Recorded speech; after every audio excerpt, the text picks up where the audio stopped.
সবাইকে নমস্কার। আজ বানাবো দারুণ স্বাদের রেসিপি কেএফসি চিকেন। অসাধারণ একটা রেসিপি কিন্তু আজ বানাতে চলেছি। তো চলুন আপনারাও সবাই দেখুন এবং বাড়িতে কিন্তু অবশ্যই এটা ট্রাই করবেন। এখানে আমি চিকেন নিয়েছি, চিকেনটাকে ম্যারিনেট করে নেব।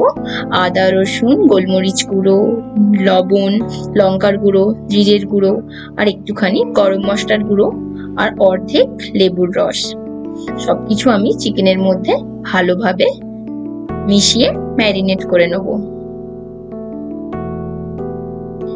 দারুণ দারুণ রেসিপি পেতে এক্ষুনি কিন্তু আমার চ্যানেলটাকে সাবস্ক্রাইব করে নেবেন এবং ভালো লাগলে বন্ধুদের সাথে অবশ্যই শেয়ার করবেন। দেব অল্প পরিমাণে সস, মোটামুটি 1 চামচ মতো, আর দেব সোয়া সস। আমি এখানে ডার্ক সোয়া সস ব্যবহার করেছি, আপনারা চাইলে লাইট সোয়া সসও ব্যবহার করতে পারেন, সেক্ষেত্রে পরিমাণটা একটু বেশি লাগবে। চিকেনটা আমি হাত দিয়ে ভালো করে ম্যারিনেট করে নিচ্ছি। এটা ম্যারিনেট করে মোটামুটি 2 থেকে 3 ঘন্টা কিন্তু রেস্টে রাখতে হবে, না হলে কিন্তু কেএফসি চিকেনটা ভালো হবে না। তো মোটামুটি এখানে আমি 2 ঘন্টার মতো ম্যারিনেট করেছি। আপনাদের কাছে যদি সময় কম থাকে মিনিমাম 1 ঘন্টা কিন্তু রাখতেই হবে। Chicken ready. অন্যদিকে আমি বেশ কিছুটা পরিমাণ ময়দা নিয়েছি, এতে দিলাম সামান্য পরিমাণ লঙ্কার গুঁড়ো আর হাফ চামচ মতো গোলমরিচের গুঁড়ো। ভালো করে মিশিয়ে নিচ্ছি। আমি কিন্তু নুন, চিনি ময়দার মধ্যে কিছুই ব্যবহার করি। অন্যদিকে আর একটি পাত্র নিয়েছি, এতে দেব একটা ডিম। ডিমটা একটু ভালো করে মিশিয়ে নেব আর দেব 1 কাপ পরিমাণ দুধ। দুধটা কিন্তু রুম টেম্পারেচারে আছে। ভালো করে দুধ আর ডিমটাকে আমি মিশিয়ে নিলাম।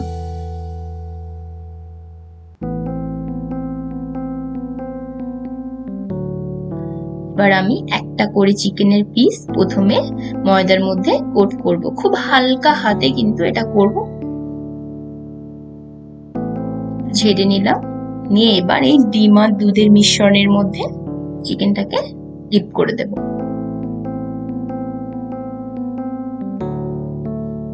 ভালো করে লাগিয়ে নিলাম, নিয়ে আর একবার ময়দার মধ্যে কোট করব।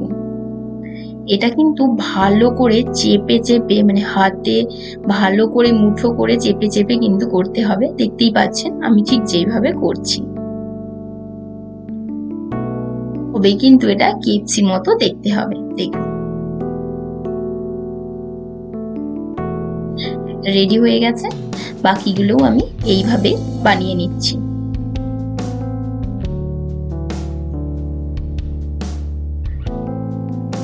মোটামুটি সবগুলোই আমার বানানো হয়ে গেছে। এবার এটাকে ফ্রাই করব। তো কড়াইয়ের মধ্যে বেশ অনেকটা পরিমাণেই আমি এখানে সাদা তেল ব্যবহার করছি।